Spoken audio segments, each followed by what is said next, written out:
सिद्धाण नमो वायु नमो वज्रायाण नमो लोय सब सावण ओंकार बिंदु संयुक्तम नित्यम ध्यायन्ति योगिना कामदम मोक्षदम चैव ओंकाराय नमो नमः।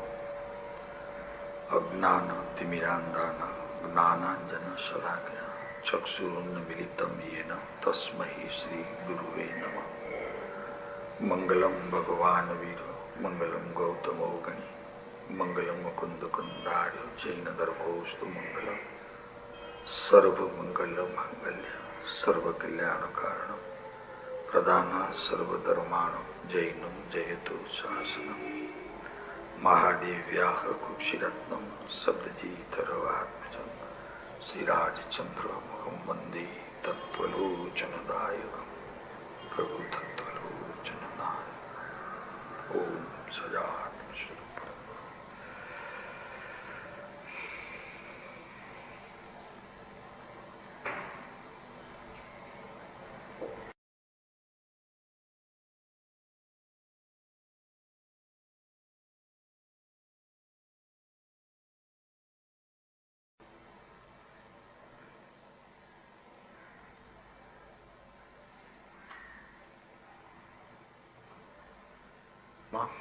આત્મસિદ્ધિ શાસ્ત્ર આત્માર્થીના લક્ષણ.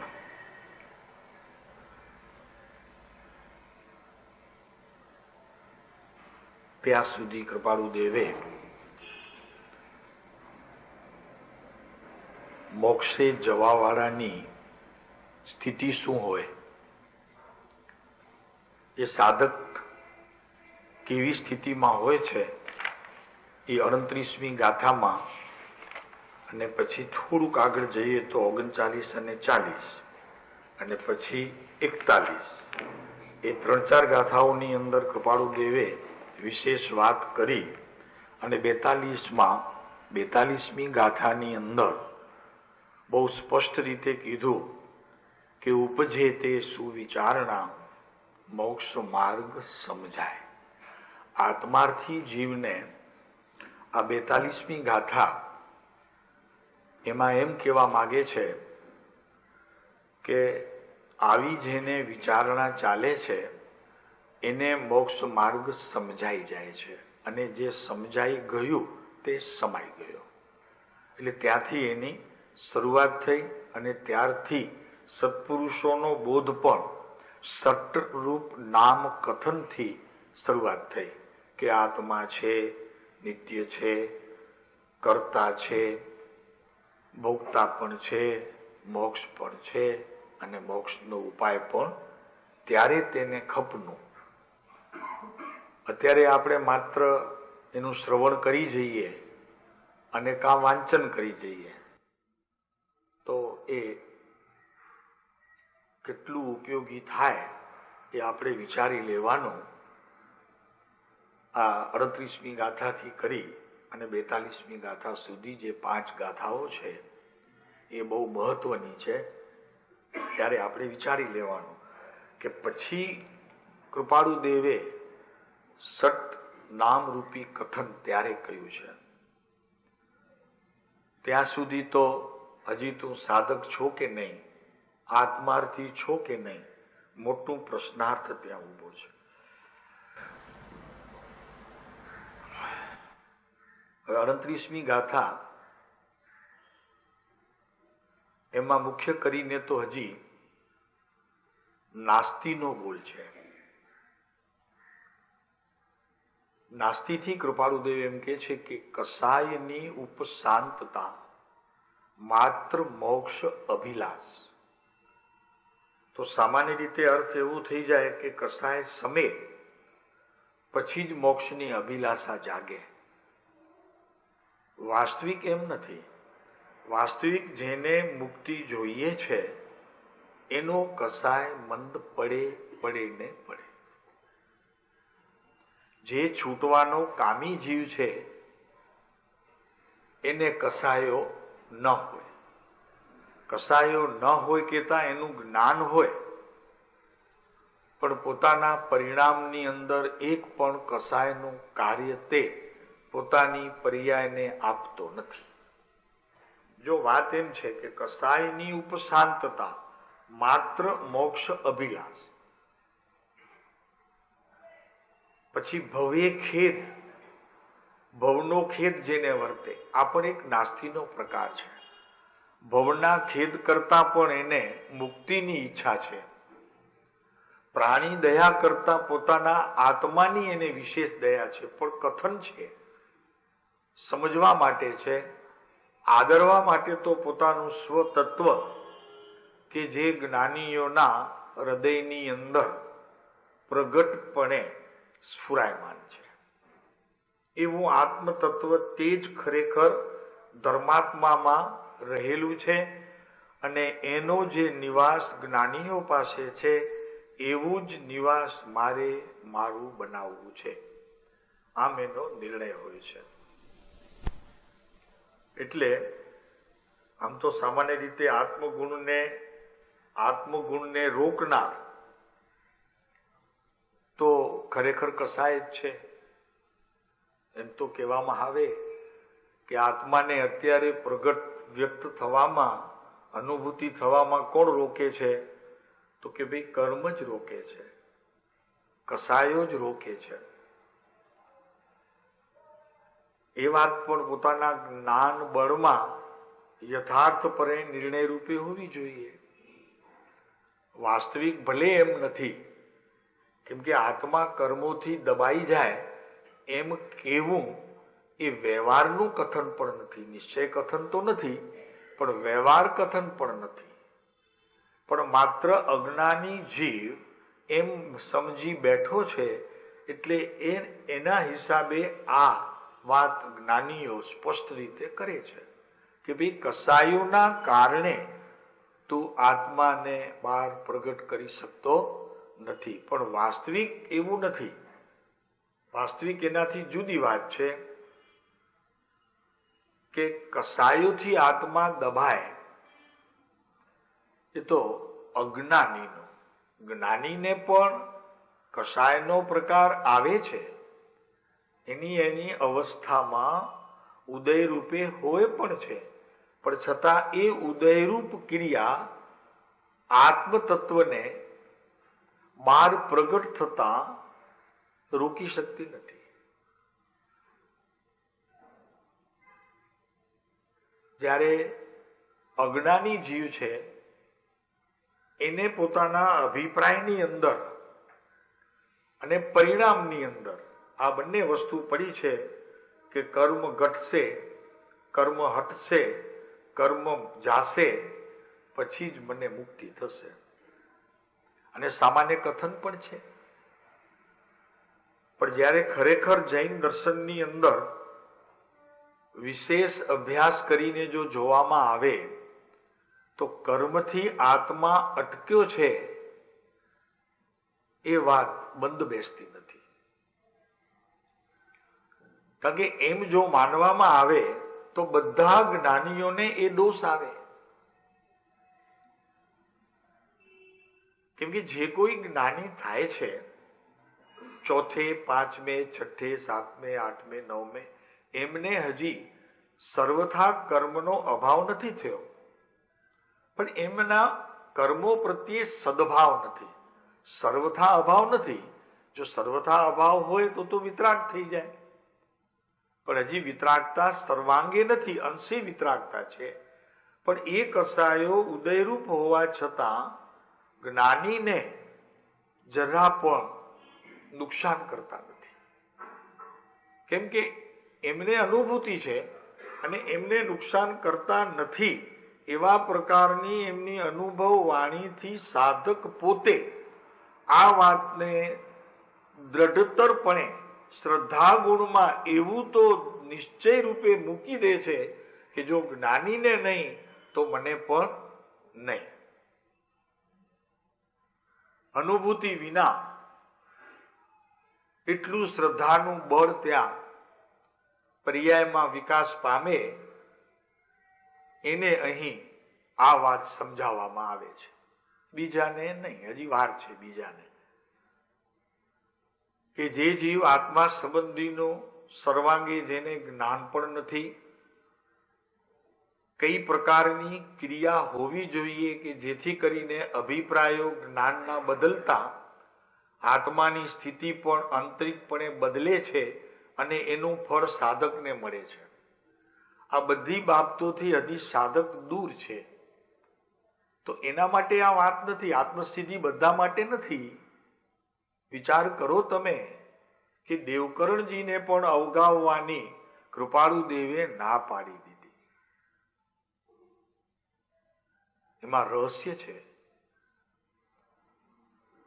કોઈ બીજી કોપી કરીને કોઈ મુમુક્ષુને આપવી નહીં એમ કૃપાળુ દેવની સખત વોર્નિંગ તે સમયે હતી કે કોઈને આપવી નહીં આત્મસિદ્ધિ. કેમ કે પાત્રતા વિના શાસ્ત્રનું કે જ્ઞાનીઓનું કોઈ એક વચન જ્યાં સુધી જીવમાં મોક્ષની પાત્રતા, કસાયની ઉપશાંતતા આ નથી થતી ત્યાં સુધી એને જ્ઞાનીઓના વચન લૌકિક જેવા હોય છે. એના જીવનની અંદર કઈ પરિણામ જોવામાં આવે નહીં. આવે, સાંભળી લેવાયું જાય બધું. એને એનું મહાત્મ્ય નથી આવતું.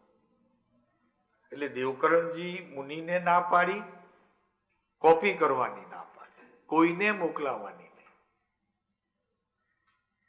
હવે આવી આ આત્મસિદ્ધિ આપણા હાથમાં આવી છે, આપણે એના શું હાલ કરીએ છીએ? કુકરની સીટી વાગે અને આત્મસિદ્ધિ ત્યાં વાગે, બહારના રૂમમાં, ઓલી કિચનમાં વાગે. આ આપણે આત્મસિદ્ધિની સ્થિતિ અત્યારે કરી છે. તો એ આત્મસિદ્ધિનું આપણને શું ફળ મળશે?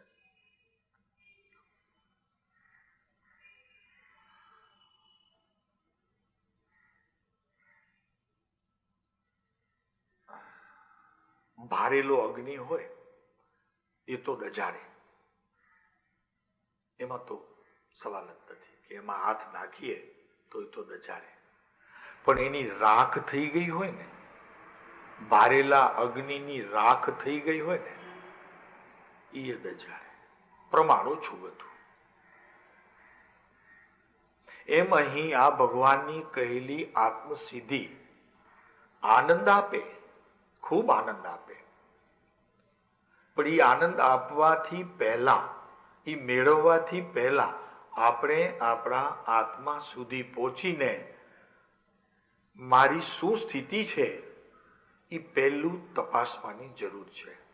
પછી કદાચ માની લો કે ભારેલા અગ્નિ જેવો હજી કદાચ આપણને અનુભવ ન થાય, પણ એ ઠરી ગયેલી રાખમાં પણ હજી અગ્નિનો અંશ હોતા આપણને એનો અર્થ સમજાય આત્મસિદ્ધિનો. એટલો એ આત્માથી જીવના લક્ષણમાં આપણને લાભનું કારણ ચોક્કસ થાય. એટલે આ વાત આગળ ચાલે તો અકસાયના લક્ષે આ કસાયની મંદતા હોવી જરૂરી છે. અકસાયના લક્ષે કસાયની મંદતા. ધ્યાન તો એમ હોવું જોઈએ કે એક કસાયનો કણ મારી અવસ્થામાં હોવો જોઈએ નહીં, અને એના પછી કોક કસાયનો મંદ પ્રકાર પોતાની પર્યાયમાં જણાય તો એનો ઈ કરતા ન થાય, માત્ર એનો જાણનાર થાય. તો આવા પ્રકારની જ્ઞાતા દ્રષ્ટિમાં જીવને કંઈક આ આત્મસિદ્ધિ લાભ અપાવે એવું થાય. વાંચી કડકડાટ જઈએ છીએ, પણ જ્યારે એના ડીપમાં જઈએ ત્યારે ખબર પડે કે આમાં તો રાળ નીકળી જાય એવું છે. પહાડ તોડવા એકલે હાથે બરાબર, અને આત્મસિદ્ધિનું સંશોધન કરી અને પોતાના આત્માની અંદર એને એના ભાવ સમજીને એ બહાર લાવવું આત્માને અને સિદ્ધિ પામવી, એ એકલા હાથે પર્વત ખોદવા જેવું છે.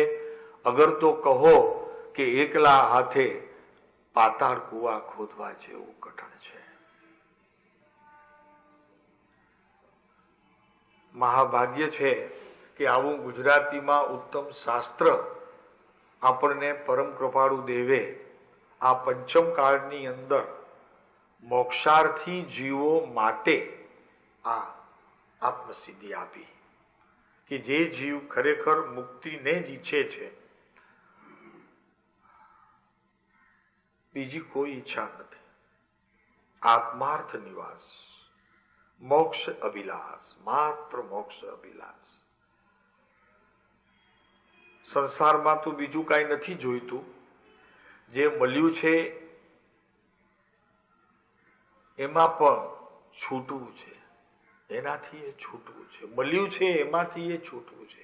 એકાંત ગ્રહણ કરીને મારા આત્માની સાધના વિશેષ કરીને જ્યાં વિકાસ પામતી હોય એવી જગ્યાએ જઈને આ મારી અભિલાષા એટલે ઈચ્છા મોક્ષની મારે ત્યાં પૂર્ણ કરવી છે. કેમ કે મનુષ્ય ભાવ તો અત્યારે એવી રીતે વહ્યું જાય છે કે જેમ એક ઓસ ઓલું પડે છે ને ભાઈ, ઓસનું એક ટીપું જેમ પાંદડા ઉપર પડે એની આયુષ્ય કેટલી? ઝાકળ, આપણે ઓસ કહીએ, ઝાકળનું એક બિંદુ પત્તા ઉપર પડે છે તો એનું આયુષ્ય કેટલું છે? એ તો હજી એનું વધુ છે. પણ આપણે જ્યાં સાગરોપમની યાત્રા કરી છે એમાં આ મનુષ્ય પર્યાયના 80, 85 કે 90 વર્ષ કઈ હિસાબમાં જ નથી. એમાં કામ કરવું છે, એમાં કામ કરવું છે. કેટલું કઠણ પડે એ તો જે પ્રયોગ કરે એને તરત ખ્યાલ આવે કે એ કેટલું કઠણ છે. અને છતાં એક વાત છે કે જ્ઞાનીઓએ એ આત્માને સમજી લીધું છે સર્વાંગે. આ બેઠો સર્વાંગે એ પુરુષે આત્માને સમજી લીધું છે અને એની પાસેથી આપણને કંઈક જીતી લેવું છે. એમની પાસેથી, અહીંયાથી નહીં આવે. કારણ કે અહીંયાથી તો આ લાવશે બહાર તો જ આવશે. એમ એટલું તો કહેવા દો કે તમે તમારી રીતે આત્માને જો બહાર લાવવા પ્રયત્ન કર્યો હોત તો ક્યારનોય આવી ગયો હોત. પણ ભૂમિઓ જોઈએ, એના વગર નહીં આવે બહાર. એટલે શું કે છે કે જ્ઞાની જેટલું સમજે છે અને જેટલું એ સમજ્યા છે એટલું ભલે નહીં, પણ જ્ઞાની બધું જ સમજ્યા છે એટલું આપણે જો સમજી જઈએ તો એમની પાસેથી કંઈક લીધું એમ કહેવામાં આવે. આ સમજાણું કઈ? શું કીધું ફરીને? જ્ઞાની જેટલું સમજ્યા છે એટલું જો આપણે સમજી જઈએ તો એ પણ શ્રદ્ધા ગુણની વિશેષતા કરીને એમાંથી એટલે જ્ઞાનીઓમાંથી આપણે કાંઈ જીતી લીધું, એમની પાસે જે હતું એ આપણે મેળવી લીધું, તો આપણે પણ ખરેખર વિજયને પ્રાપ્ત થયા એમ કહેવામાં આવે. જ્ઞાનીઓ આપવા માટે બેઠા છે હો. એમની પાસેથી તમે કઈ જીતી લો ને એ હારી જાય એવું નથી. આમ તો બે રમતા હોય તો બે માંથી એક જીતે એક હારે, પણ આ રમત જુદી છે. આ રમત જ્ઞાનીઓની સાથે આપણે જયારે આદરીએ છીએ એમાં જીત હારનો પ્રશ્ન નથી. પણ એમણે જે જીતી લીધું છે, શું જીતી લીધું છે વિચાર કરજો. એમણે જે જીતી લીધું છે એવું આપણને જ્યારે એમણે જીતી લીધું છે એવી શ્રદ્ધામાં જ્યારે વિશેષ કરીને આપણને જ્યારે શ્રદ્ધા ગુણની એવી અવસ્થાઓમાં આ સતત એક ધારું ચાલતું હોય તો આપણે એમની પાસેથી કંઈક જીતી લીધું. જીતનાર પાસેથી આપણે કંઈક જીતી લીધું. આવી વાત પણ સાધક જીવ માટે ઉત્તમ છે. કેમ કે જ્ઞાનીઓ છે એ બાહ્ય વર્તનથી પણ, એમના બાહ્ય વર્તનથી પણ એવું કંઈક એમને મળ્યું હોય છે, એવું કંઈક એમને મળ્યું હોય છે કે તે આપણને ગુલામીમાંથી સદાને માટે બહાર કાઢે છે. આપણી ગુલામી છે અત્યારે. કોની ગુલામી છે? આમ તો સ્વતંત્ર છીએ, કોઈનું ઘરે માનીએ એવા નથી, અને કર્મ આગળ કઈ ચાલતો નથી, એટલે ત્યાં માને છૂટકો છે. બાકી તો કોઈનું માનીએ એવા નથી હો. હા, ઘરવાળાનું તો નહીં, છોકરાઓનું તો નહીં, પુત્રવધુઓનું નહીં, દીકરીઓનું નહીં, જમાઈઓનું નહીં, પણ નાની કહે એનું પણ આ જીવ માને એવો નથી. પણ ત્યાં હારી જાય છે કે જ્યાં કર્મ આવીને ઉભા રહે છે, એનાથી જો એને જીતવું હોય તો જ્ઞાનીઓ જે કંઈ સમજ્યા છે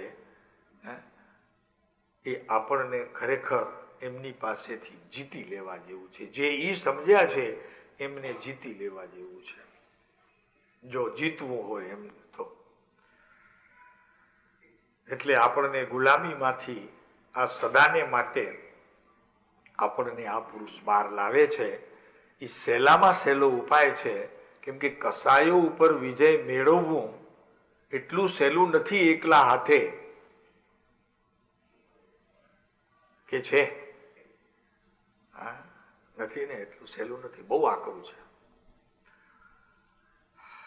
અને એટલે જ આ જ્ઞાનીઓના અંદર રહેલું એ ગુપ્ત રહસ્ય એને જ ખ્યાલમાં આવે છે કે જે માત્ર મોક્ષનો અભિલાષી છે અને આત્મામાં નિવાસ માટે એને સદંતર ઝંખના છે.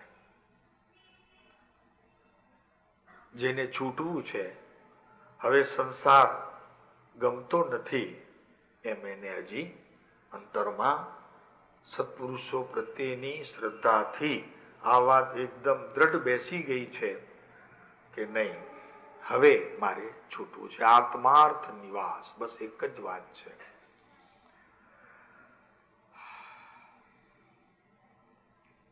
નહીતર થશે શું ખબર છે કે દરેક રવિવારના સ્વાધ્યાય કે બુધવારના સ્વાધ્યાય આપણે સાંભળીએ છીએ, અને એ સાંભળ્યા પછી ઉત્કૃષ્ટપણે આત્મા કસાયોની અંદર રહેલો જે સાધકપણાનો આત્મા છે એ પોતાના વિચારોને, એ સત્સંગમાં સાંભળેલા વિચારોને અને એના આચરણને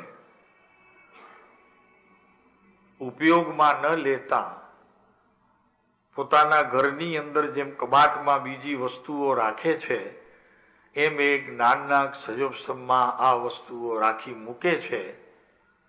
એનો જરીએ ઉપયોગ કરતા જોવામાં આવતા નથી. એવો આ પંચમ કાળ અત્યારે ચાલે છે. બહારથી કોઈક ચીજ લઈ આવીએ, કબાટમાં ગોઠવી દઈએ. એમ આ સત્સંગ સાંભળી આવ્યા 1 કલાક, એ વિચારોમાં ગોઠવી દીધો. ઠીક છે કલીનભાઈ? ઠીક છે. વસ્તુઓ બજારમાંથી ખરીદી લાવીએ તો કબાટમાં મૂકી દઈએ છીએ, જરૂર પડે ત્યારે તેનો ઉપયોગ કરીએ છીએ. એમાં 1 કલાક સત્સંગમાં સાંભળેલું બધું આપણે આપણા વિચારોના કબાટમાં બધું ગોઠવી દઈએ.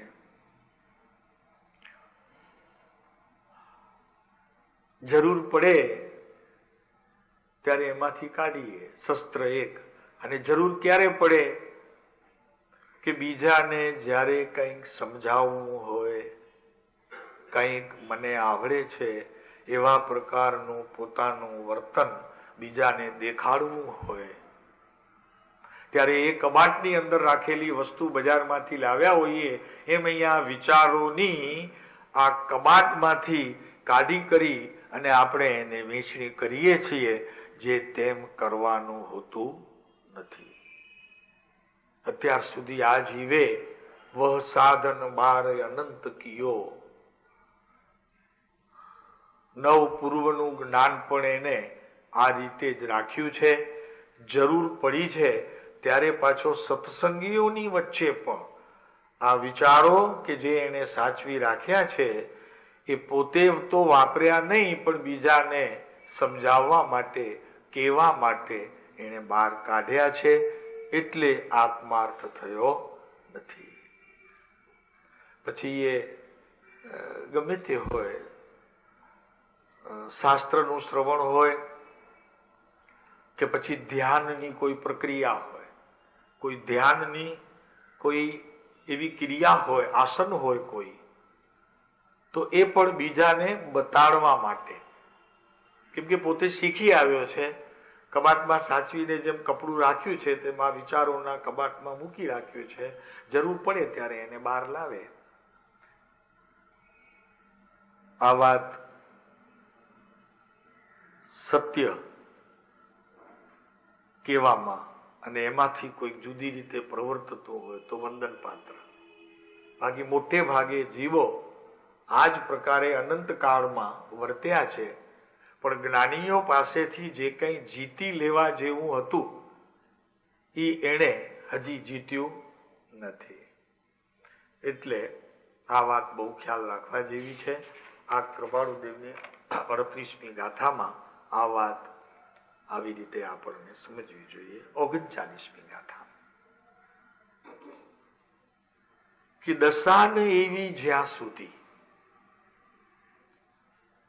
કસાયોને ઉપશાંત કરવું એટલે જ્ઞાનીના શરણે જવું, અને જ્ઞાનીના શરણે ગયા પછી જ્ઞાની જે કંઈ કહે તે કબાટમાં ન સાચવતા જીવનની અંદર એવી રીતે આચરણ કરવું કે જેથી કરીને એ આચરણનો સંપૂર્ણ ખજાનો પોતાના આત્માને પ્રાપ્ત થતા જે સંસ્કારોની તેના ઉપર મીટ પડી છે, છાપ પડી છે, એનું કાંઈ પણ ફળ આવે એની રાહ જોવી.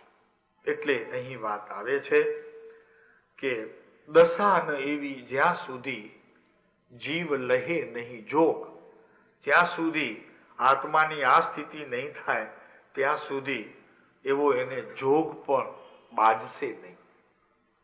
થશે, મળશે તો એ કાર્યકારી નહીં થાય.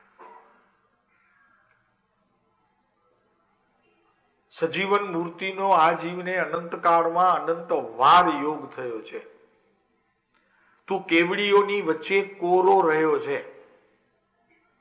બધા કેવડીઓ આમ બેઠા હતા સભામાં ને તું વચમાં બેઠો હતો. એવું અનંત વાર બન્યું છે. મુનિવ્રત પણ અનંત વાર તે લીધું છે. હજારો શિષ્યો નહીં, લાખો શિષ્યોનો તું પોતે આચાર્ય રહ્યો છે, અને નવ પૂર્વનો અભ્યાસ પણ તે અનંત વાર કર્યો છે. રહી ગયું છે માત્ર એક આ કે જે જ્ઞાનીઓની પાસે છે એને તે કોઈ દિવસ જીતવાનો પ્રયત્ન કર્યો નથી. એમની પાસેથી જૂટવી લેવાનું છે, એમાં પણ એ રાજી છે. આપે તો બલિયારી, નહીતર જૂટવી લેવા જેવી સ્થિતિ પણ આપણી કરી લેવી તો પણ એ ખુશ છે. આપણા ઘરે કોઈક આવ્યું હોય અને મહેમાન હોય તો બોજો લાગે, આપણને જરી ન લાગે? બહેનોને જરી બોજો લાગે. 4-6 મહેમાન આવી ગયા હોય તો બોજો લાગે. પણ એમાં એક બેન એવા હોય કે રસોડામાં આવી કરીને આપણને મદદ કરાવે તો કે કાંઈ ચિંતા નહીં કરતા, હું ડાબર ખોલીને બધું બહાર આપું છું, તો અડધી ચિંતા હળવી થઈ ગઈ. થઈ ગઈ. એમ આ જ્ઞાનીઓ આપણે અડધી ચિંતા આમ હળવી કરી નાખે છે, તો કે કાંઈ વાંધો નહીં, તું બેઠો રહે, હું કરું છું બધું. હવે જયારે જ્ઞાનીઓ આવું કરે મુમુક્ષુ માટે, એ મુમુક્ષુના ભાગ્ય કેટલા દિનેશભાઈ? ગુરુનો તો શિષ્ય કરે, પણ શિષ્ય ને ગુરુનો લાભ મળે આ કરવાનો કેટલી મોટી વાત છે. ત્યારે કામ થાય છે. એની વાત કે છે આવી દશા થવી જોઈએ, દશા બીજી કોઈ નહીં. તો જીવ લહે નહીં જોગ, મોક્ષ માર્ગ પામે નહીં. હજી આ નાસ્તિથી છે. અને મટે ન અંતર રોગ. હવે એને એવો રોગ છે કે સદગુરુ વૈદ્ય જ એ રોગને જાણી શકે, બીજો કોઈ એનો જાણનાર છે.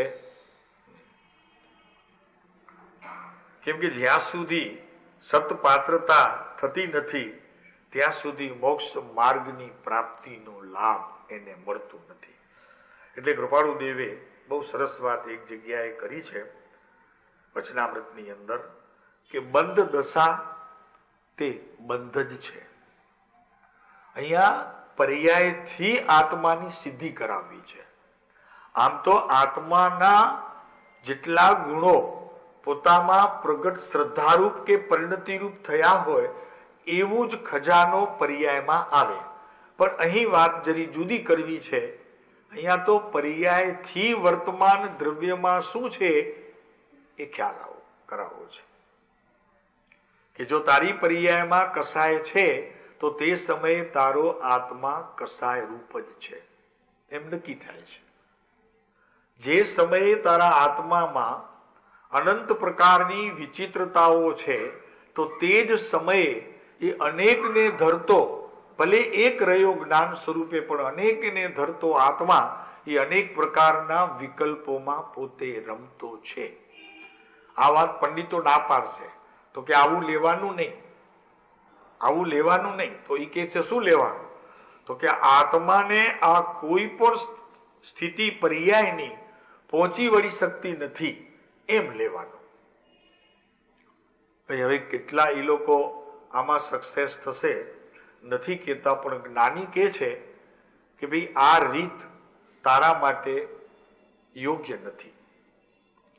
વર્તમાન તારે પકડીને વર્તમાનમાં તારી જે સ્થિતિ હોય એ સ્થિતિને અનુસરીને તું સાધક થઈ શકે. સાધક આત્માની અંદર શુદ્ધ છે, આત્મા ત્રિકાળ શુદ્ધ છે, અવિનાશી છે, શાશ્વત છે, સનાતન છે, એની પર્યાયની પણ મલિનતા નથી. આવા પ્રકારનો ભાવ તું કરે તો મોક્ષ માર્ગ પ્રકાશકની અંદર ટોડરમલજીએ તેને મિથ્યા દ્રષ્ટિ કીધો છે. એને કીધું છે કે આ જૈન મતને અનુસરનારો મિથ્યા દ્રષ્ટિ છે. અનુસરે છે વિતરાગતાને, પણ વર્તમાનમાં આવી સ્થિતિને ને આવી દ્રષ્ટિને ધરનારો એ મિથ્યા દ્રષ્ટિ થાય છે. એમાં ઘણું સમજવાનું છે. પછી એટલે અહીંયા કહે છે કે બંધ દશા તે બંધ છે. કેમ કે તું બંધાયેલો છો અત્યારે, એ નક્કી કોણ કરે છે? તો કે પર્યાય નક્કી કરે છે. કઈ પર્યાય નક્કી કરે છે? તો કે તે જ સમયની અવસ્થા નક્કી કરે છે કે તું અત્યારે બંધાયેલો છો તો આત્મા પણ બંધાયેલો જ છે. મોક્ષ દશા તે મોક્ષ છે. અહીંયા પણ પર્યાયથી આત્માની સ્થિતિનું વર્ણન કૃપાળુદેવે કર્યું છે કે ભાઈ મોક્ષ છે, પણ મોક્ષ છે એટલે શું? તો કે મોક્ષ તો આમ તો શાસ્ત્રમાં એમ છે કે આત્માનો મોક્ષ જ થતો નથી. માનો છો તમે? હે? તો પછી આટલી બધી મહેનત કરવાની જરૂર શું છે? જો આત્માનો મોક્ષ જ નથી તો પુરુષાર્થ કરવાની જરૂર શું છે? તો તમે કહેશો નિશ્ચયવાદીનું એ ખાસ વાક્ય હોય તો કે નથી જ લેવો, એમાં હું થઈ ગયું, નથી જ કરવાનો કઈ, મોક્ષ છે જ. અને આત્માનો મોક્ષ થતો નથી કેમ કે કૃપાળુદેવે કીધું કે તું છો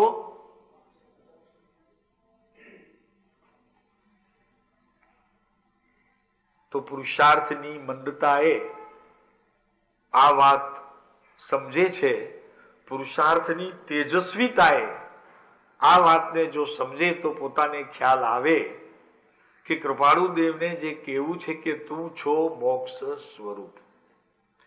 પણ પહેલા તને એ ખબર છે કે તું છો મોક્ષ સ્વરૂપ, એવી તારી શ્રદ્ધાનો મૂળ પાયો ક્યાં સુધી છે? તો તને ખ્યાલ આવશે. સમજાણો? તું મોક્ષ સ્વરૂપ જ છો, એકદમ સાચી વાત છે. મોક્ષ આત્માનો થવાનો નથી એટલે એનો અર્થ એ કે તું મોક્ષ સ્વરૂપ જ છો.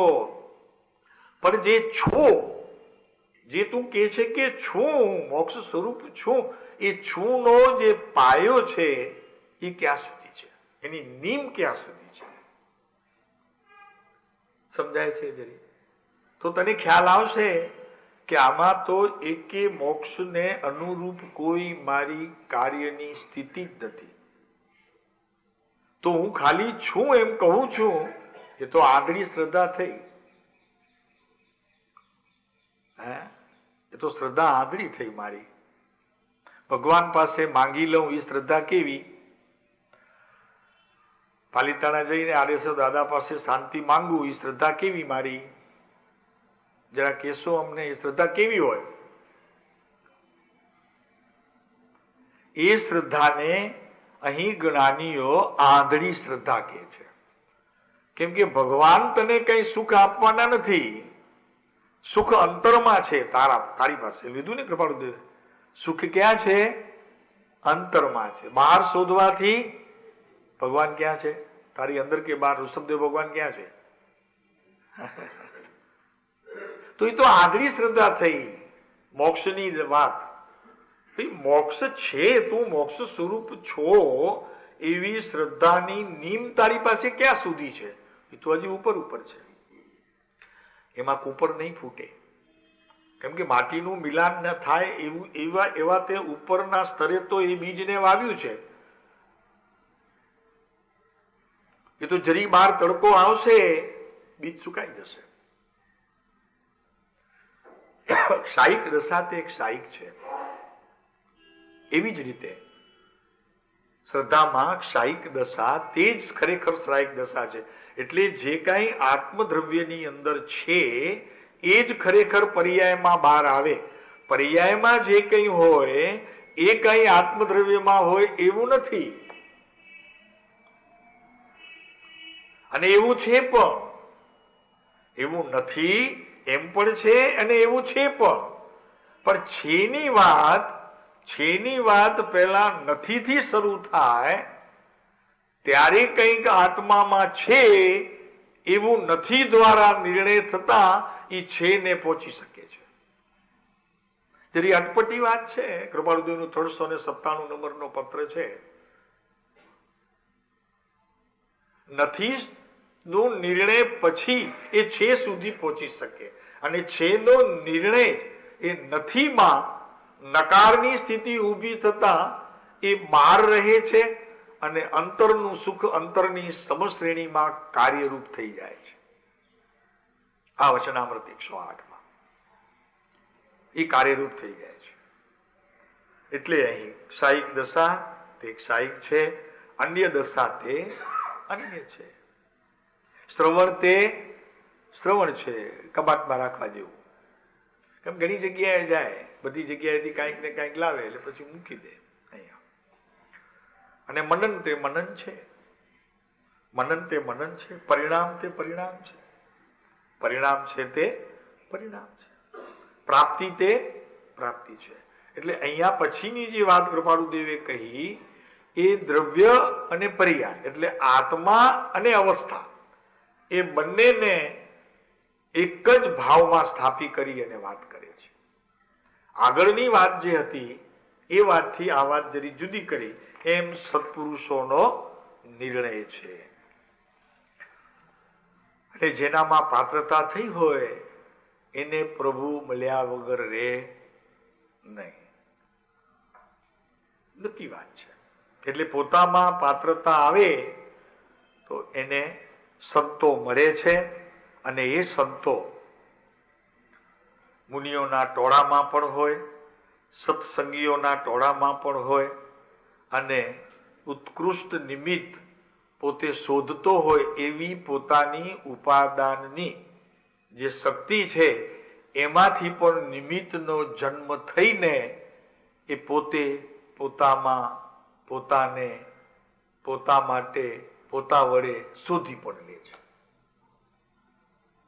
એનું સાચું ઉપાદાન છે કે જે નિમિત્તને અનુસરતું બહાર લાગે પણ એ નિમિત્તને અનુસરતું નથી, પણ એ નિમિત્ત પોતાના ઉપાદાનને અનુસરતું છે. એટલે આ લોકો ભણે છે ને ભાઈ, કોઈ LLB થાય, કોઈ BA થાય, કોઈ BCom થાય, કોઈ કોમ્પ્યુટર એન્જિનિયર થાય, કોઈ કંઈક થાય, કોઈ કંઈક થાય, પણ અહીંયા થાયની વાત નથી, હોય. અહીંયા આટલો ફેર છે. અહીંયા હોય છે ત્યાં થવાય છે. એટલે વ્યવહારમાં બધું આ થવારૂપ છે અને અહીં બધું હોવારૂપ છે. જૈન દર્શનની અંદર બધું હોવારૂપ છે એ માન્ય છે, થવારૂપ છે તે માન્ય નથી. મોક્ષ પણ હોવારૂપ છે, સમ્યક દર્શન પણ હોવા રૂપ છે, એના ભેદ પણ હોવા રૂપ છે, થવા રૂપ નથી. અને જ્યાં થવા રૂપ છે એમ જ્યાં કહેવામાં આવે છે ત્યારે એ છે કે નહીં એવી પણ ત્યાં શંકા રહી જાય છે. પોતાને પોતાની શંકા રહી જાય છે, પણ હોવા રૂપ છે, વાત પૂરી થઈ જાય છે. હા, 39મી ગાથા બહુ શોર્ટમાં. 40મી ગાથા વળી પાછી કે આવે જ્યાં એવી દશા, ફરી પાછી દશાની વાત ચાલે છે. સદગુરુ બોધ સુહાય.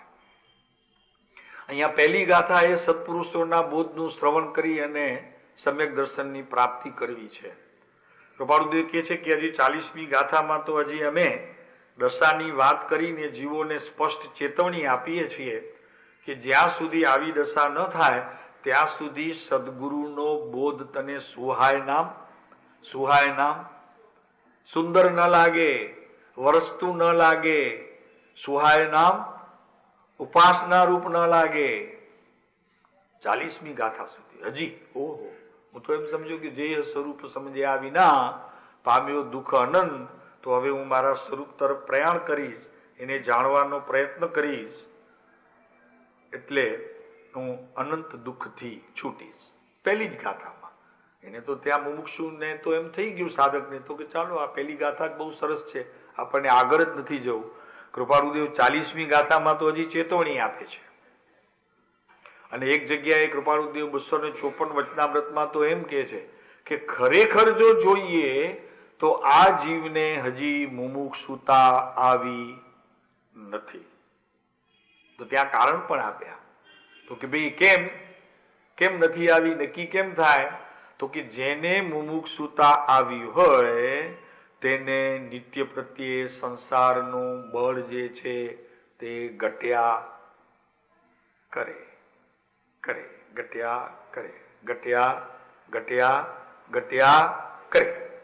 શેનું બળ ઘટ્યા કરે?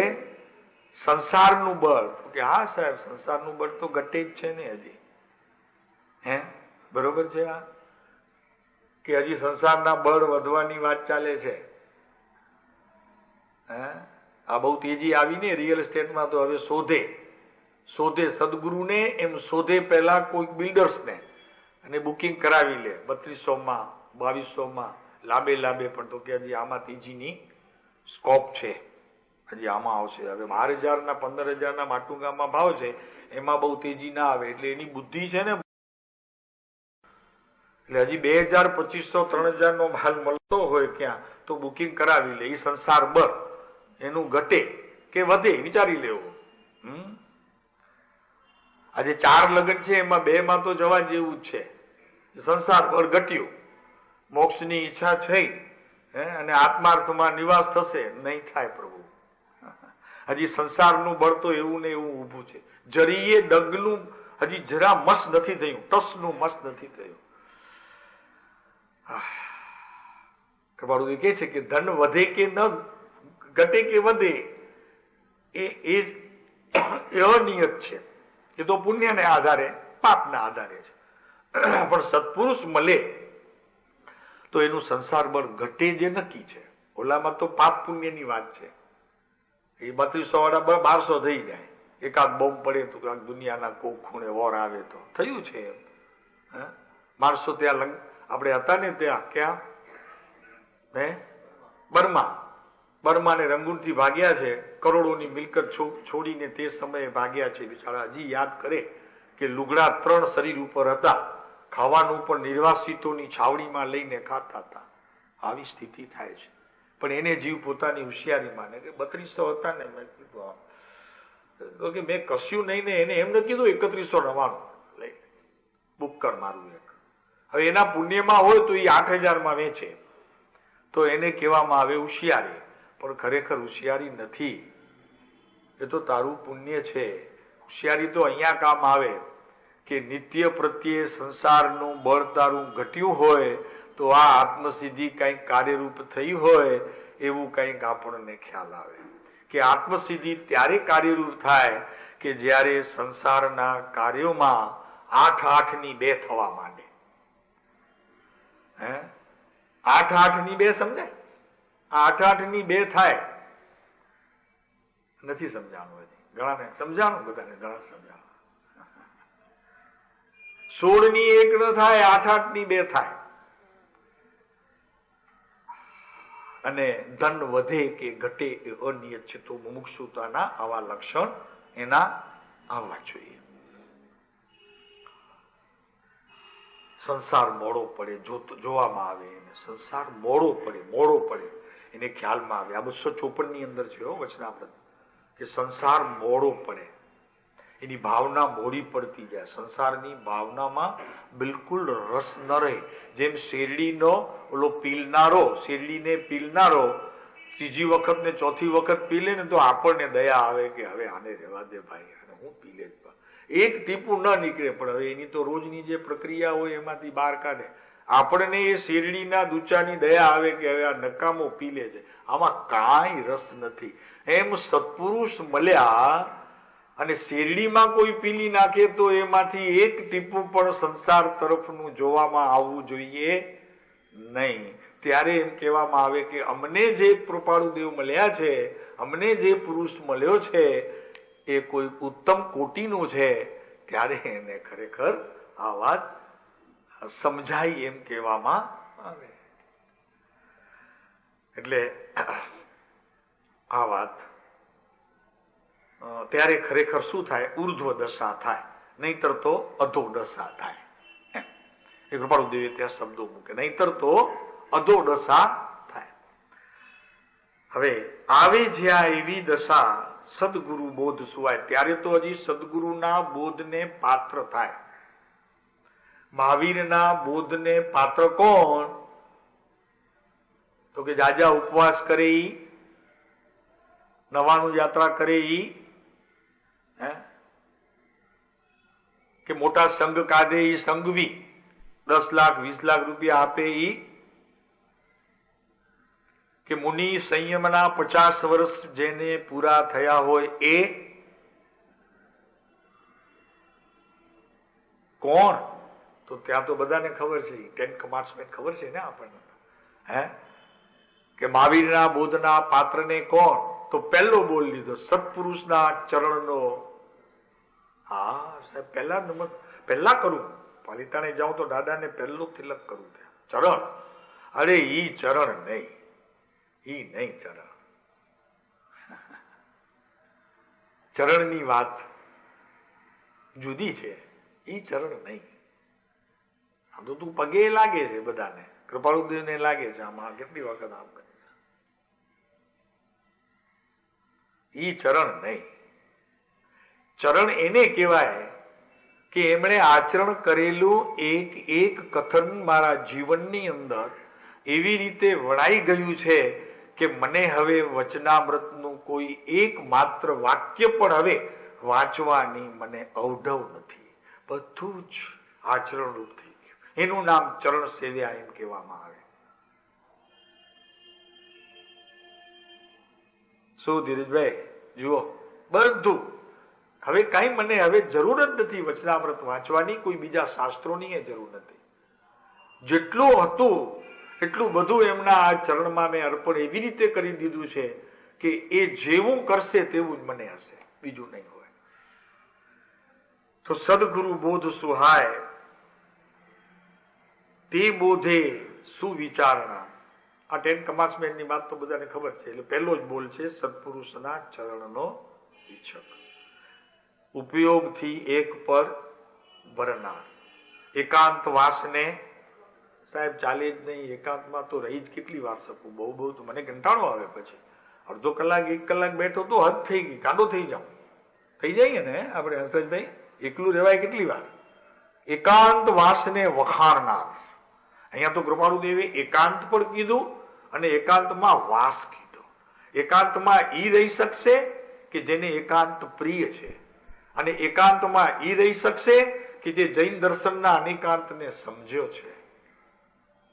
અને જે જૈન દર્શનના અનેકાંતને સમજ્યો છે એના જીવનની અંદર સમ્યક એકાંત એવી રીતે વણાઈ ગયું છે કે એને રહેવું શું અને બહાર આવવું શું રહ્યું જ નથી. બસ પોતે સમ્યક એકાંતપણે ત્યાં એવી રીતે વાસ કરી લીધો છે એને કે વખાણનાર, એકાંતવાસને વખાણનાર, ઉપયોગથી એક પણ ભરનાર, તીર્થાદી પ્રવાસનો ઉચ્છરંગી.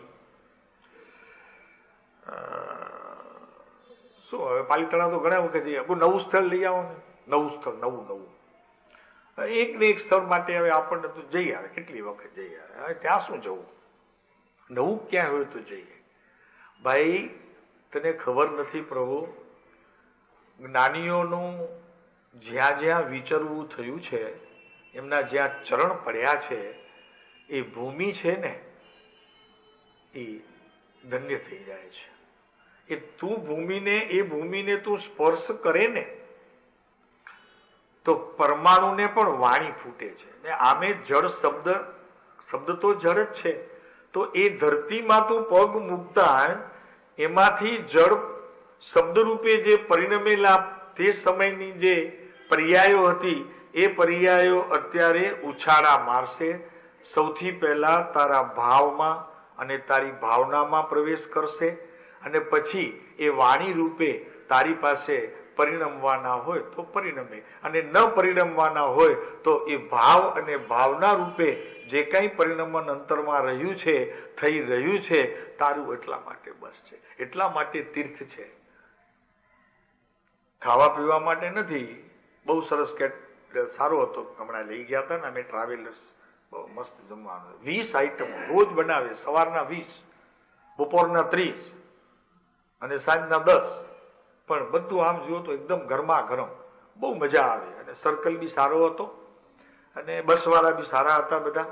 હવે આ એની યાત્રા ખબર દેખી છે કે ઉચ્છરંગી તીર્થાદી પ્રવાસનો ઉચ્છરંગી, જે સ્થળે જાય એ સ્થળે જ્ઞાનીને યાદ કરે, એમના જીવનમાં દુખ્યું કરે, એમના આચરણ એવી રીતે, એમનું આચરણ જે રીતે પ્રવર્ત્યું હોય એ પોતે પ્રવર્તવામાં પ્રયત્ન કરે.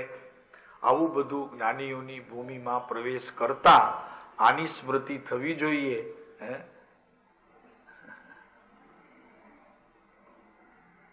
એટલે ઉચ્છરંગી શબ્દ લીધો, ઉચ્છરંગી.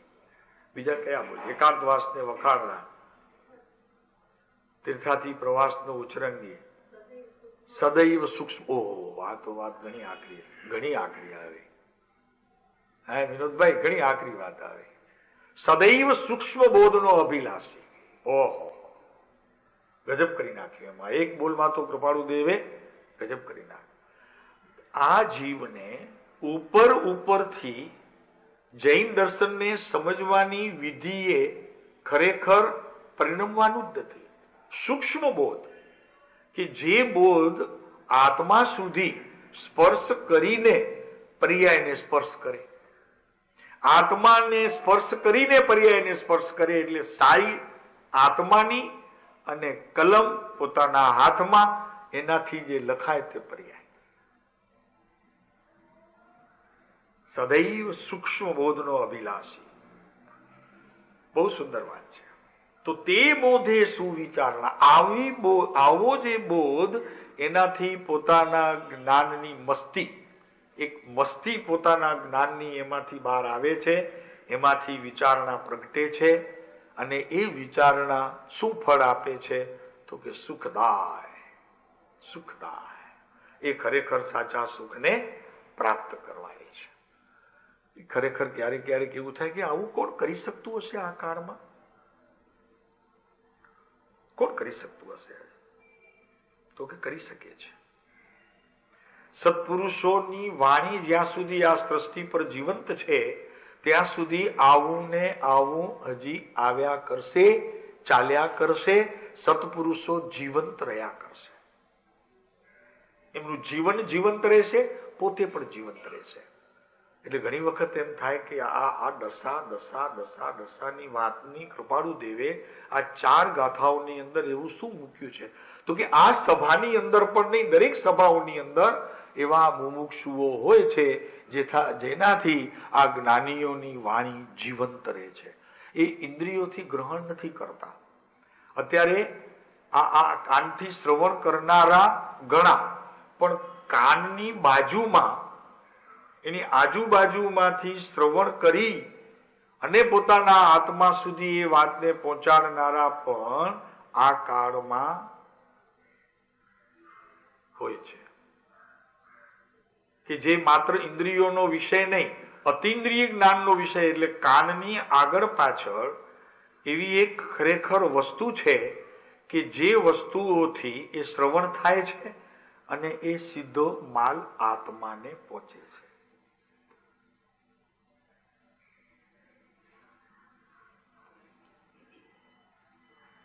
આ સભાની અંદર એવી સુગંધ લેનારા જીવોનો પણ અહીં એક પ્રકાર છે કે જે ખરેખર નાકથી સુગંધ નથી લેતા, પણ નાકની આજુબાજુના છિદ્રોમાંથી એ આત્માની સુગંધ લઈ લે એવા જીવો પણ આ કાળમાં છે, રહેશે પંચમકાળના અંત સુધી.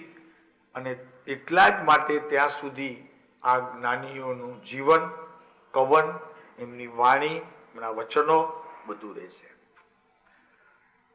અને આ બે આંખોથી જોતા નથી કૃપાળુદેવને, આનાથી દર્શન નથી કરતા.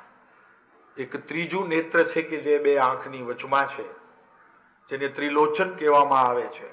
એ લોચન દ્વારા એ તીર્થંકર પરમાત્માને કે એવા સત્પુરુષોને ત્યાંથી દર્શન કરે છે. એવા જીવો પણ આ પંચમ કાળના અંત સુધી થયા કરશે, જેથી ધર્મ જીવંત રહેશે અને જ્ઞાનીઓનો સનાતન આ માર્ગ પણ એકદમ પ્રગટ રહેશે. આ બે આંખની વચ્ચે અહીંયાથી દર્શન કરે છે. આ આંખથી ને અહીંયા પ્રજ્ઞા છે કે જેનો સંબંધ સીધો જ્ઞાન સાથે છે, એનાથી એ દર્શન કરે છે. તમને એમ લાગશે કે એવા દર્શન કરનારા જીવો આ કાળમાં છે, હતા અને રહેશે.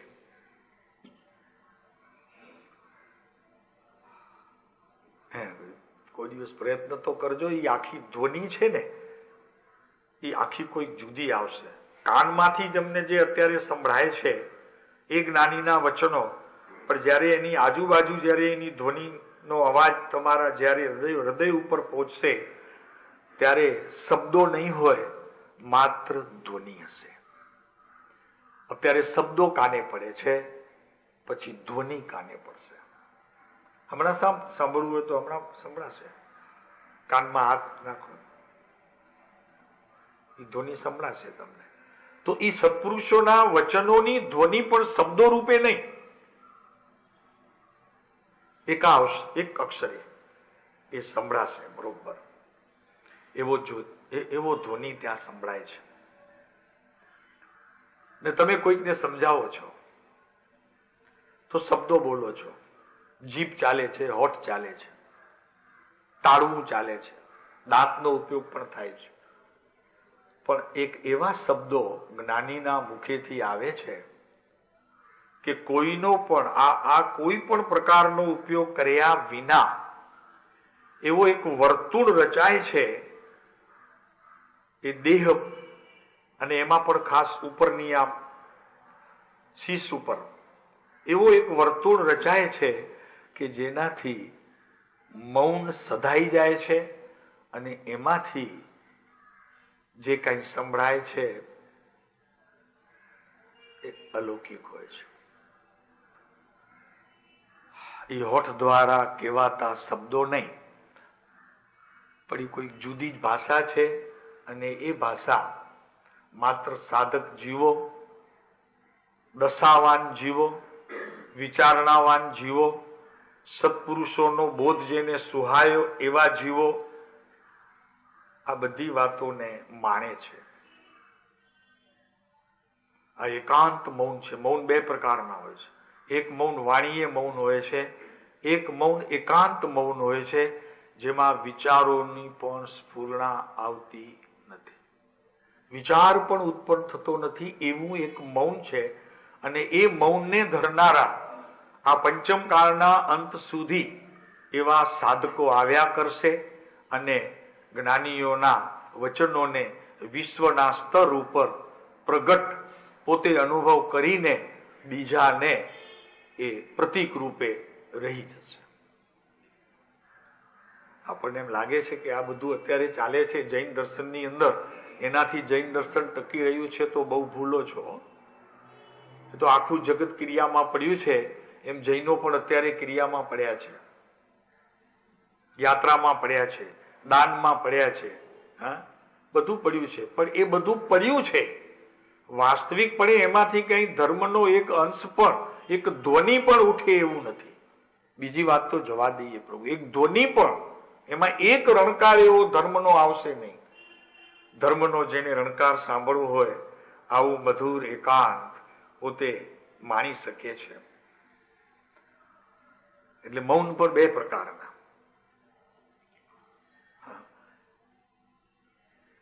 માણસો આનાથી સ્વાદ લે છે ને, સ્વાદ પણ આનાથી લે છે, ને બોલવામાં એ ઉપયોગી થાય છે.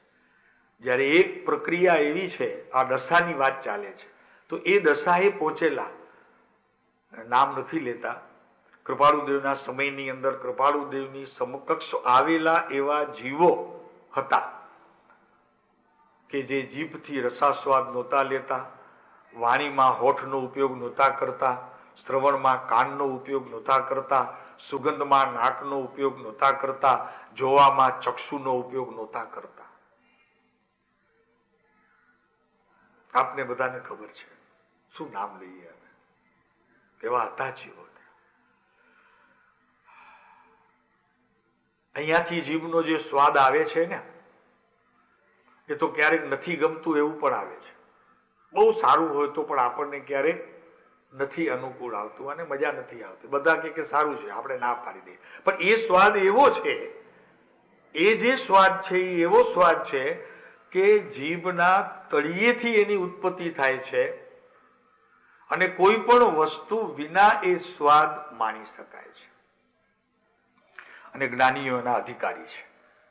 વિનોદભાઈ સાંભળજો જરા કાન દઈને. જ્ઞાનીઓ એના અધિકારી છે કે જીભના તળિયેથી એ સ્વાદને માણી શકે છે, અને કોઈ પણ વસ્તુ વિના. આ દશા, કૃપાળુદેવ જે દશાની વાત કરે છે તે આ દશા. અને એ દશા આવે પછી શું ભવરે આવે, જ્યાં એવી દશા સદગુરુ બોધ સુહાય, તે બોધે સુવિચારણા, ત્યાં પ્રગટે સુખદાય. જ્યાં પ્રગટે સુવિચારણા, ત્યાં પ્રગટે નિજ જ્ઞાન. જે જ્ઞાને મોહ ક્ષય થઈ પામે પદ યાત્રા. જુઓ આ યાત્રા આત્માર્થીના લક્ષણની અંદર કૃપાળુદેવે બહુ સ્પષ્ટ રીતે આખી આ યાત્રા બતાવી દીધી છે.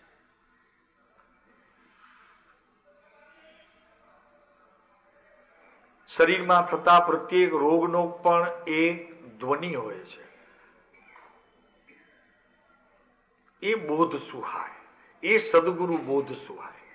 તમને પીડા થાય છે શરીરના કોઈ ભાગમાં, તો કણસો છો તમે, અને ઉપયોગ ત્યાં આખો જાય છે, અને કણસવાનું શરૂ થઈ જાય છે. તો વચનો સહિત તમે બોલો છો, ઓ મારી રે, આહા બાપરે, આહા હા વચન છે, શબ્દો છે, એ પણ શબ્દો રૂપે પરિણમે. બહુ પીડા થાય છે. તો વધુ જયારે થાય ત્યારે તમારા નજીકના કોઈ સ્નેહીને તમે આ વાત કરો છો, પણ એકલા એકલા પણ તમે એ શરીરમાં થતી વ્યાધિને આવા શબ્દો રૂપી બોલવામાં એનો ઉપયોગ લ્યો છો. પણ એક એવો ધ્વનિ છે વેદનાની અંદર, કેમ કે આત્માની વેદક શક્તિ છે, તો એ વેદક શક્તિથી વેદના સુધી પહોંચે છે. ત્યારે એવા આ કાળમાં જીવો છે કે જે વેદનને જાણી લે છે, વેદના સુધી એ વાત પહોંચી શકતી જ નથી, જરૂરત જ નથી પડતી. એટલે જ્ઞાનીઓ વેદના વેદે છે, તો અજ્ઞાની વેદે રોઈ, અને જ્ઞાની વેદે ધૈર્યથી, એમ કહેવામાં આવે છે. એનો એક પ્રવાસ છે, ત્યાં સુધી પહોંચતા જ નથી, અથવા તો પોતાના ઉપયોગને ત્યાં સુધી પહોંચવા દેતા જ નથી. વેદના સુધી, એ વેદન શક્તિમાં જ પોતે રહ્યા હોય છે અને જ્યાં વેદના તરફ પ્રયાણ કરે છે એ વેદક શક્તિ આત્માને ત્યાંથી પાછા વળી અને એ વેદના સુધી જતા જ નથી. અને ત્યાં જે ધ્વનિ સર્જાય છે, ભાઈ જરાક 5-10 મિનિટ વધુ થઈ ગઈ ભાઈ, ત્યાં જે ધ્વનિ એક સર્જાય છે એને અહીં મુક્તિનો દ્વાર કહેવામાં આવે છે, અથવા તો એને અહીં નિર્વાણ માર્ગને પહોંચ્યા એમ કહેવામાં આવે છે. આવા જીવો નિર્વાણ માર્ગ સુધી પહોંચી શકશે. અને શાસ્ત્રોની અંદર જે કહેવામાં આવ્યું છે કે અતિન્દ્રિય જ્ઞાનનો વિષય તે મુક્તિનું કારણ છે, ઇન્દ્રિયોનું જ્ઞાન તે સંસારનું કારણ છે, પછી એ શાસ્ત્રનું જ્ઞાન હોય તો પણ આ અતિન્દ્રિય જ્ઞાનના વિષયને જ્યાં સુધી આપણે સાધ્ય નહીં કરીએ સાધનાના ક્રમ દ્વારા, ત્યાં સુધી આપણું ભટકવાનું ચાલુ રહેશે. કૃપાળુ દેવ તો શું, પણ એવા હજારો કૃપાળુ દેવ તારી સમક્ષ આવી જાય તો પણ તારું કાર્ય નહીં થાય. ધ્યાનની પ્રક્રિયામાં તું ગમે તેટલું બેઠો રહે, પણ ધ્યાનની પ્રક્રિયામાં કેમ બેસવું એના કરતા કેવી રીતે બેસવું એ બહુ મહત્વનું છે. આસન મહત્વનું નથી. આસન તો શું છે ભાઈ, કે જે આસનમાં જ્ઞાનીઓ બેઠા એ આસન સિદ્ધ થઈ ગયું. ગોધુલી આસન જો ને, હવે ગાયને ડોવાની સ્થિતિમાં મહાવીર સ્વામીને કેવળ જ્ઞાન થયું તો એ ગોધુલી આસન થયું, એટલે આસન થઈ ગયું. તો અત્યારે જીવો એ આસનમાં બેસવાનો પ્રયત્ન કરે કે કદાચ કેવળ જ્ઞાન થઈ જાય, પણ એમ નથી. તારું આસન તારી પાસે છે. વિશ્વની અંદર જેટલા અત્યારે આસન સમજાવવામાં આવે છે એમાંથી તને કોઈ આસન કાર્યરૂપ નહીં થાય, કેમ કે એ તો એનાથી એ જે જ્ઞાનીઓ એ આસન સિદ્ધિ કરીને પોતાના આત્માની સિદ્ધિ સુધી પહોંચ્યા છે એ એમના માટે કામનું છે. તારું આસન નવું હોવું જોઈશે. એની શોધ તારે કરવી પડશે, અને શોધ કરવી પડશે એટલે એ આસન તું શોધીશ નહીં, પણ એ આસન સહજ આવી જશે. જ્યારે આત્માની ઉત્કૃષ્ટ સ્થિતિ થશે ત્યારે એ આસન આવી જશે અને એ આસનને સિદ્ધિ કહેવામાં આવશે. હવે એ જીવ બીજો આ જ આસનથી પામે એવો કોઈ નિયમ નથી. આ અર્ધાસન ને પદ્માસન ને સુખાસન ને ઓલું શું કહેવાય તમારા આસન બધા એ કઈ કામ આવે એવા નથી. કામ તો એક જ આવે, તારી ભૂખ કેટલી છે અને એ ભૂખ માટે તું કેટલો જજુમે છે. કોની ભૂખ? મુક્તિની ભૂખ. છૂટવાનું અંદરથી ભડકાર કેટલો છે. હવે એનું માપ મેજર ક્યાં મળે કે મારે છૂટવું છે એવું મેજર કોણ આપે? કાં તો જ્ઞાની હોય તો એ આપે કે જેના શરણે તું ગયો હોય ને, કાં તો તારો આત્મા સાક્ષી છે. પણ ત્યાં તો મોટે ભાગે ઠગી લે છે, કેમ કે પોતાના આત્માને ઠગવું સાવ સહેલું છે, કેમ કે એ કોને ખબર પડે. તો કે ના અત્યારે તો બહુ મને એકદમ એટલો બધો આનંદ છે, વાત ન પૂછો. ત્યારે આ વાત સમજુ છું ત્યારે તો મને એમ થઈ જાય છે કે ઓહો, આને તો હું આમ પ્રાપ્ત કરી લઈશ. પણ સદગુરુ કે ના, તો એને મંજૂર નથી, એટલે છોડી દે, સહારો સાથ છોડી દે. તો કે નહીં. ત્યાં સ્વચ્છંદ નામનો મહારાક્ષસ આવીને ઉભો રહે. તો કે નહીં, મારી વાત મને ખબર પડે છે. જ્ઞાનીને શું ખબર પડે? અજ્ઞાનીને તો ન જ પડે, પણ જ્ઞાનીને શું ખબર પડે કે મારી શું સ્થિતિ છે? તો કે ના સાહેબ, આમ નહીં ને આમ. કોઈએ કીધું કૃપાળુ દેવને આવું? જેને કીધું કૃપાળુ દેવે એવું, જેને કૃપાળુ દેવને એવું જેને કીધું એને કૃપાળુ દેવે કીધું. એક ભાઈ બીડી પીતા હતા, કીધા કે ભાઈ મોક્ષે જવું છે. તો કે જેમ છો તેમ રહી જાઓ, મોક્ષ જ છે, જાઓ તમારું. એટલે પછી એના માટે આગળ કઈ બોધ હોતો નથી. એટલે અહીં કે છે કે જ્યાં પ્રગટે સુવિચારણા ત્યાં પ્રગટે નિજ જ્ઞાન, અને જે જ્ઞાને મોહ ક્ષય થઈ પામે પદ નિર્વાણ. એટલે મૂળ એવું છે કે આમાં એક જ વાત ખ્યાલ રાખવા જેવી છે કે સ્વને સમજવો અને એને અભિવ્યક્ત કરવો. બધી વાત જવા દેવી. સ્વને સમજશો એટલે કૃપાળુદેવ સમજાવવાના છે, સાથે જ છે. કેમ કે તમને સ્વને સમજાવવાનો જે બોધ છે અને એવી જે આખી વિચારણાની જે શ્રેણી છે એ આ પુરુષ એનો દાતા છે. એટલે વાત પતી જશે. પછી વારે ઘડીએ કઈ તારે એની સાથે રાખવાને એવું કઈ જરૂરી નથી કે ભાઈ સહજાત્મ સ્વરૂપ મંત્ર વચમાં તારે બોલવું જ. બસ એક વખત એને સ્થિર જગ્યા આપી દીધી, રહી ગયું સદાને માટે. નવકાર હોય તો નવકાર 5 પદ રહી ગયા. એને વિકલ્પ આવ્યા કરે તો ઘણી વાર થઈ ગઈ ધ્યાનમાં બેઠો છું, ભગવાનને યાદ કર્યા નથી, કર. તો અહીંયા સ્વને સમજવાની વાતથી તું દૂર વયો જઈશ, પછી તારી મરજી. તો અહીંયા તો 2 વાત છે કે એક સ્વને સમજવો અને એને અભિવ્યક્ત કરવો. એ જ ધ્યેય રાખવું. આ જ ધ્યેયને સાખી કરી અને તારી પ્રત્યેક પ્રવૃત્તિ કરવી. શ્વાસે શ્વાસે આ જૂરણા, ક્ષણે ક્ષણે આ જૂરણા, ઘટનાએ ઘટનાએ આ જ જૂરણા.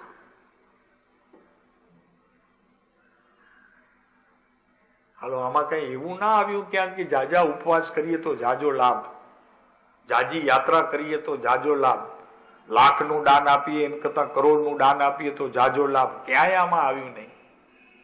ભાઈ એ તો બધી બહારની વસ્તુ છે. એને ને તારે શું લાગે વળગે, એ તો તારી પર્યાયમાં પણ નથી. એના પ્રત્યેની બધી મમતાઓ તું રાખી બેઠો છે. બાકી વસ્તુ તારામાં ક્યાં છે પ્રભુ? અહીંયા તો એક જ બસ, સ્વને જગાડ. જેટલું બને તેટલું સ્વને જગાડ. બોલી જા બધું. એક સમયમાં એવું પણ યાદ કર કે મારા ગુરુને પણ મારે યાદ કરવા નથી, મને જ યાદ કરવું છે. ત્યારે ગુરુ તને મોક્ષની વાત કરશે, સાધક દશાના પુરુષાર્થના ન્યાયની વાત કરશે, સર્વજ્ઞ પરમાત્માએ જેવો ન્યાય આપ્યો એની વાત તને કરશે.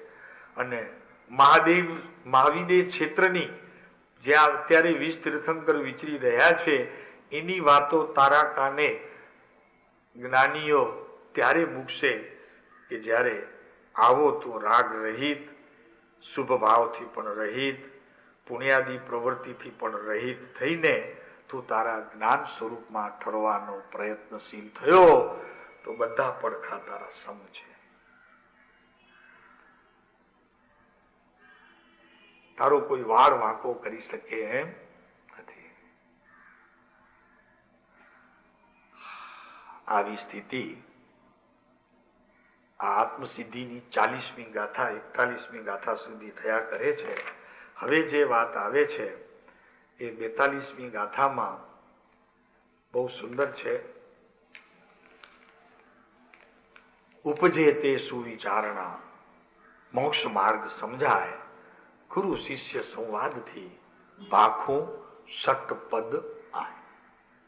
બસ આમાં તો ખાલી એટલું જ કહેવાનું છે કે આ 6 પદનો યથાર્થ વિચાર સમજાય. આત્મા જે ત્રિકાળ છે એનો અવિરોધ, ક્યાંય પણ વિરોધ પડ્યા વગર, કંઈ પણ ભંગ પડ્યા વગર આ મોક્ષ માર્ગ સમજાઈ જાય છે. જેના અંતરમાં આવી દશા અને એ દશાનું ફળ, આના સિવાય બીજું કાંઈ હોઈ શકે નહીં. બસ એ વાત હવે કૃપાળુદેવ આજે આપણને 42મી ગાથા પૂર્ણ કરી. 43મી ગાથામાં ષટપદ નામ કથન. ત્યારે હવે પછી સાચો બોધ શરૂ થશે. અત્યાર સુધી તો મતાર્થીના લક્ષણ, આત્માર્થીના લક્ષણ, સ્વચ્છંદના લક્ષણ અને તારા બીજા જે કઈ દોષો સામાન્ય એ બધી વાત કૃપાળુદેવે 42મી ગાથા સુધી કરી. ખરેખર આત્મસિદ્ધિ હવે જ શરૂ થાય છે. આ ષટપદ નામ કથનથી જ હવે આત્મસિદ્ધિ ખરેખર શરૂ થશે કે આત્મા છે તે નિત્ય છે વગેરે 6 પદની વાત કરીને આત્માની પ્રથમ વાત કરશે. એ ખરેખર 43મી ગાથાથી જ આત્મસિદ્ધિની સાચી શરૂઆત સમજશે. ઓમ વિશેષ કહેવાશે. શાંતિ.